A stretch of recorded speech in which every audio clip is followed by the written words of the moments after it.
saya Yuni Swastika Putri. Saya adalah peserta pelatihan dasar CPNS Angkatan 4 Provinsi Kepulauan Bangka Belitung tahun 2021. Saya bertugas di UPTD Satuan Dinas Pendidikan SD Negeri 13 Pakalan Baru sebagai guru kelas. Di video kali ini saya akan memaparkan agenda diklat hari ini tentang analisis isu kontemporer yang disampaikan oleh Ibu Siti Zuraida MPD.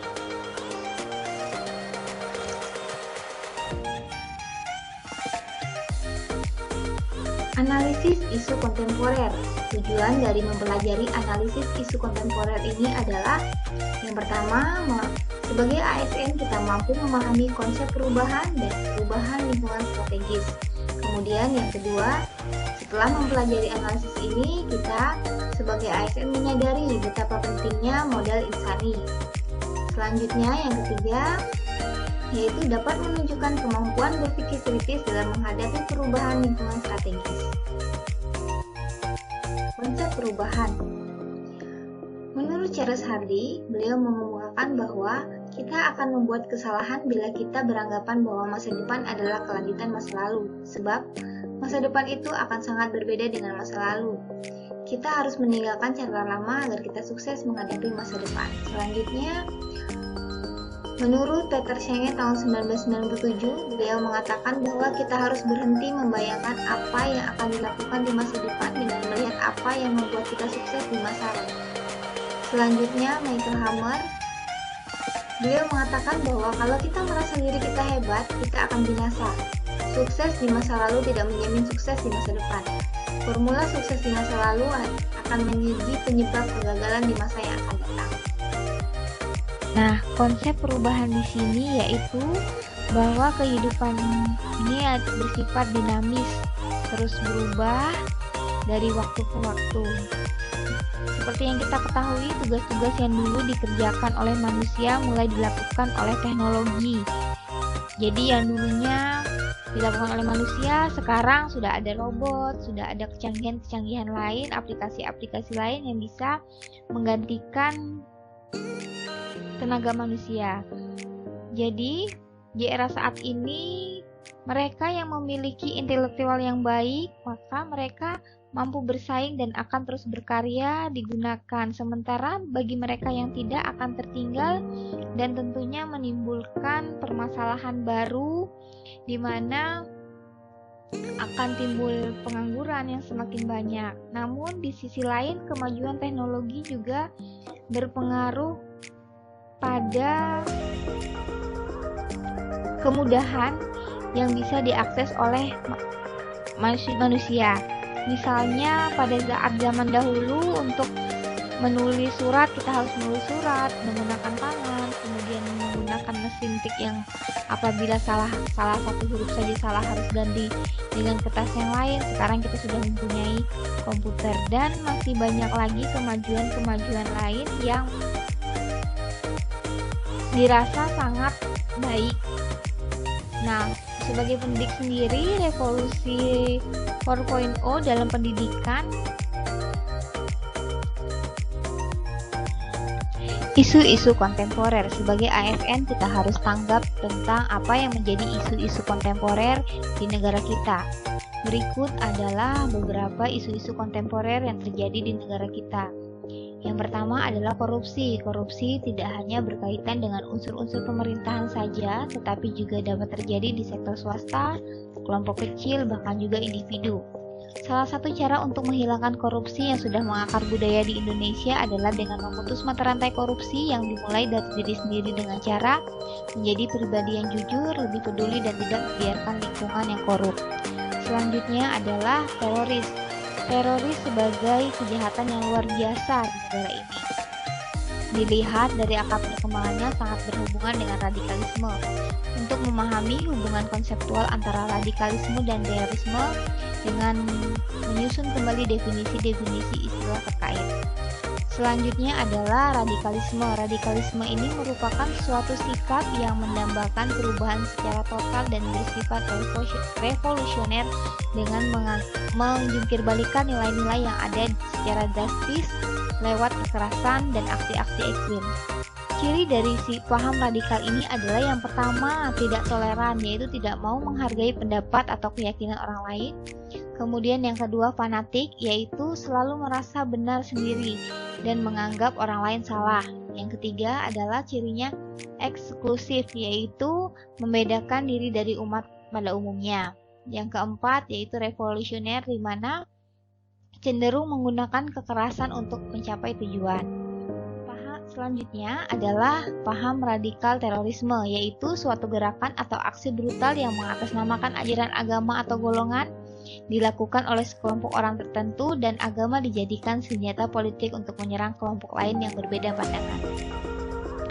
Selanjutnya adalah narkoba, di mana yang lebih kita kenal yaitu suatu zat atau bahan obat berbahaya yang meliputi narkotika, psikotropika, dan bahan aditif lainnya. Selanjutnya, isu yang terjadi di negara ini adalah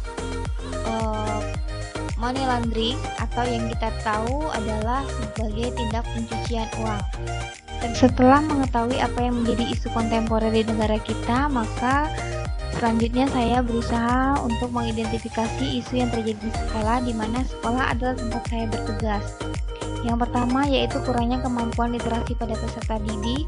Yang kedua, kurangnya motivasi belajar peserta didik. Yang ketiga, rendahnya sikap sopan santun peserta didik di sekolah pada saat tatap muka di kelas.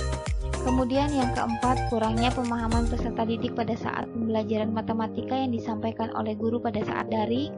Kemudian yang kelima, kurang efektifnya pembelajaran jarak jauh yang dilakukan selama masa pandemi.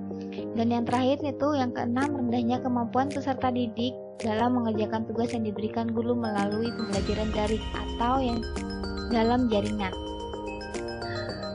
Analisis isu ini menggunakan analisis isu USG, yaitu metode USG merupakan salah satu cara menentukan urutan prioritas masalah dengan metode scoring, yaitu menentukan nilai dari 1 sampai 4 dan dengan mempertimbangkan 3 komponen dalam metode USG. Komponen dalam USG tersebut adalah yang pertama, urgensi, yaitu seberapa mendesaknya permasalahan isu ini harus diselesaikan. Yang kedua, seriousness, yaitu seberapa seriusnya isu tersebut untuk dibahas terkait dengan akibat yang akan timbul jika tidak segera ditangani atau adanya penundaan. Kemudian yang ketiga adalah growth, yaitu seberapa besar kemungkinan buruknya jika tidak segera ditangani. Analisis menggunakan USG ini bisa kita lihat hasilnya di tabel ini, bahwa dari 6 isu yang ada yang harus segera ditangani yaitu tentang rendahnya kemampuan peserta didik dalam mengerjakan tugas yang diberikan guru melalui pembelajaran daring. Karena di sini jelas total scoring-nya adalah 12 yang paling tinggi, maka isu yang saya angkat di sini yaitu tentang rendahnya kemampuan peserta didik dalam mengerjakan tugas yang diberikan guru melalui pembelajaran daring. Selanjutnya, faktor yang menyebabkan isu menjadi skala prioritas. Yang pertama yaitu peserta didik tidak atau belum sepenuhnya menguasai materi pembelajaran daring. Yang kedua, pada saat mengerjakan tugas yang diberikan, sebagian besar orang tua yang terlibat aktif tanpa meminta pendapat anak tentang hasil jawaban dari tugas yang dikerjakan. Yang ketiga, fokus orang tua pada pencapaiannya yaitu sudah mengerjakan tugas atau belum, dan mendapat nilai yang terbaik tanpa memperhatikan apakah anak paham atau tidak tentang tugas yang diberikan. Yang keempat adalah kesibukan orang tua yang tidak dapat mendampingi anaknya belajar di rumah, terutama pada saat mengerjakan tugas. Dan yang kelima adalah kurangnya komunikasi antara orang tua dan guru dalam memberikan tugas. Selanjutnya, solusi mengatasi isu yaitu sebagai pendidik akan melakukan home visit, yaitu berkunjung dan bertemu secara langsung dengan orang tua atau wali dari peserta didik untuk dapat melihat dan memperhatikan secara langsung bagaimana kondisi peserta didik pada saat di rumah. Apakah anak mendapat bimbingan saat mengerjakan tugas atau anak dibiarkan mengerjakan tugas secara mandiri karena orang tua sibuk bekerja. Selanjutnya, Pendidik juga menyiapkan perangkat pembelajaran yang menarik yang mudah dipahami peserta didik, misalnya membuat video pembelajaran.